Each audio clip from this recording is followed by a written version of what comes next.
Hello trade pros and hello YouTube. I hope everyone's having an amazing day, and in today's video we are going to continue our gap talk, and we're going to talk about trading options with gaps. So gaps are very interesting and they could be a great source of potential profit for traders and day traders and options traders alike. Now we're going to be talking about how to trade options with gaps by identifying gaps based on whatever catalyst, by whatever it may be. We want to identify that kind of opportunity and take advantage of it in the options world. For example, with Microsoft, you guys can see that today we had a gap. We'll talk about what that was. And from that gap, we identified an area to break out. And from that breakout area, these options went over 100% in this tiny small move. And we'll talk about just why. So if you guys are excited, just smash that like button, hit that notification button as well, and hit that subscribe button. And we'll get right into our intro, and then we'll be back.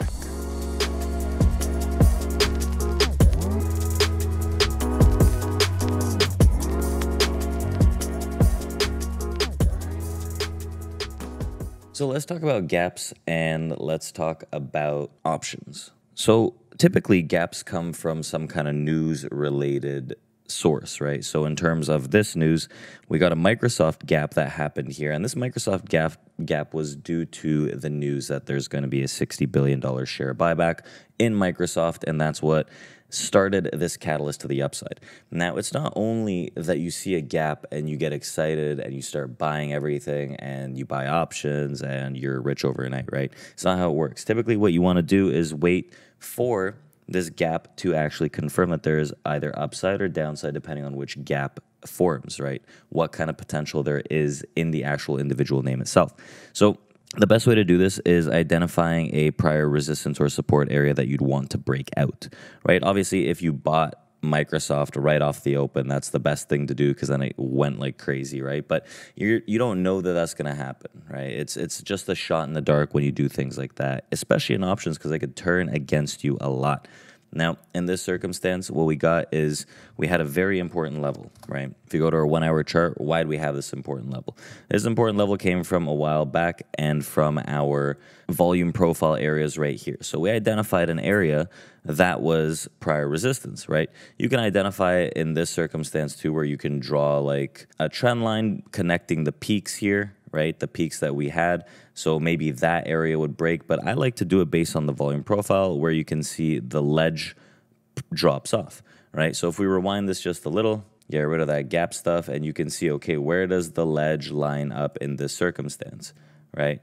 Where does the ledge line up? Just about here, you guys can see it's at 304.23, let's call it, right? That's where we'd want to see the breakout occur. 304.23. So we'll get rid of this trend line because I'd rather the volume profile. Now what happens here, right? Once we get the break of 24.23, right? 304.23, that's when we want to see that trigger point, and that's where we start the move to the upside. Now, it didn't last very long because the overall market was just weak in general, but what we did have was our friend here, Quant Data, that we can't get enough of. And if we type in Microsoft, because we want to see the historical data, and you can see 930, 930, 23, 930 on the dot, 931.06, 931.24. So in the first minute, right, within the first 2 minutes of the trading day, you get this gap pop, and you get the rally, right? And you get how many? Let's count them. 182,000, right? Plus 97,000, we're at 280-ish. Plus 112, we're at 390-ish, right? And then we got one more at about 57, right? So plus 57, you have 450, almost 450, let's call it $1,000 worth of premium for the 305 and 300 calls, right? And 3 of these are more so of day trades because they expire in 2 days. Today's Wednesday, today's the 15th. So in 2 days, they expire. So someone's getting pretty aggressive and they're trying to buy this thing up. So with that flow and our confirmation of the break, we understand that, hey, this could be in play. And then we go to our 305s, right? We go to our 305s and we go to the 2 minute here, and we'll show you what they look like. And you can see this is it. You break around 170 a contract, let's say, right? Because it's in the first literal minute. You want to wait for that break, 170, 180 a contract. And these go up all the way to 445, So 445, you got to be quick on this though, right?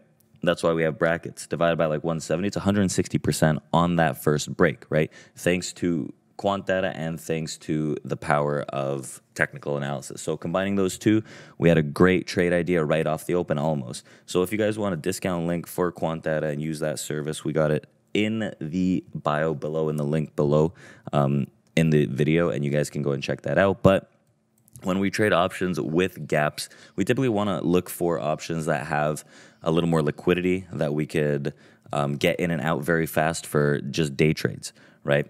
We want to understand where we can find these gaps as well. So that's why I like to see like big names like Microsoft, for example, get gaps like that, get some kind of good news, whatever earnings reports, whatever it may be, right? Because then we can play that and we can understand that there's going to be some kind of potential movement there.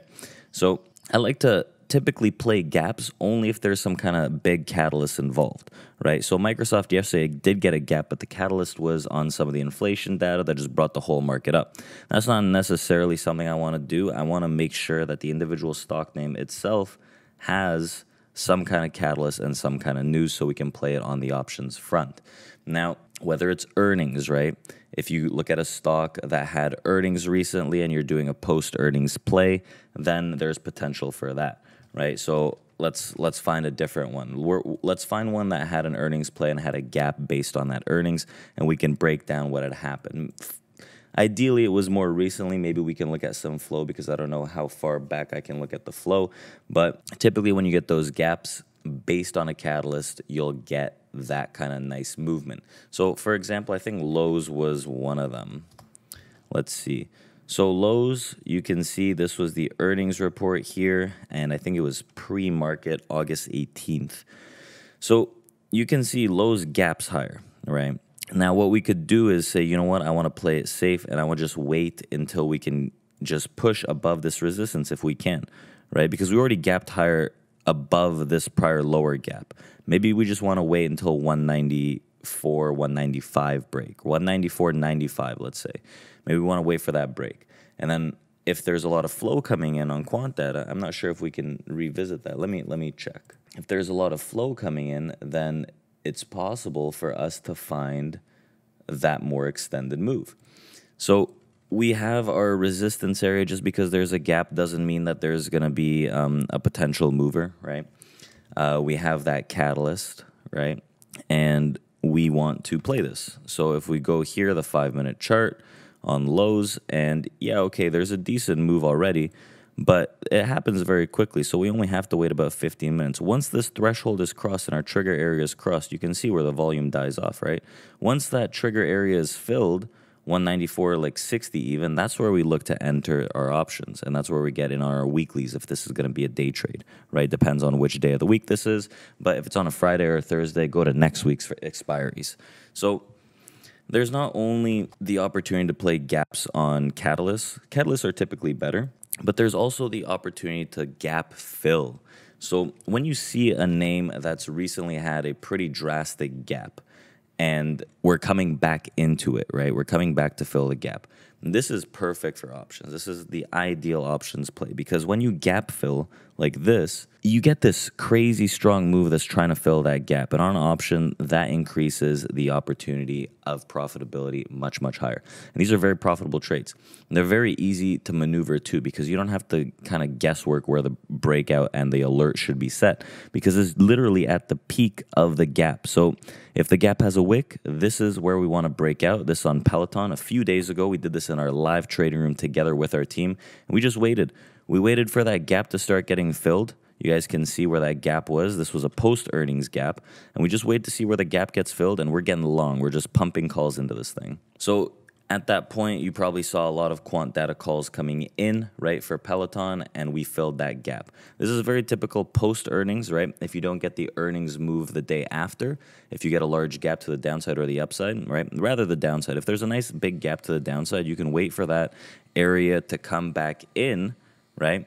As price comes back into it and it breaks that threshold where the gap starts, that's where you look for those calls. So again, typically I like to do it on large caps so we can find some liquidity if they're going to be day trades. Otherwise, if there's too wide of a spread, it really kills the day trade vibe. So this is typically how I trade options, and gaps, how I trade gaps with options, I should say. And those are just a few rules. A catalyst, right? And you're looking for a breakout area. You're confirming with order flow to see that there's actual buying, or post catalyst and you're filling the gap to the other side, right? There's some on an intraday basis and some that you have to wait a few days and find on a daily basis. So if you guys enjoyed this video, I want you guys to smash that like button, hit that subscribe button, ring that little bell to notify you when we do go live. And remember, hit up that Quant Data link if you guys want a discount on an amazing platform. We talked about Quant Data a lot. Go check those videos out, and we'll see you guys for more videos coming up.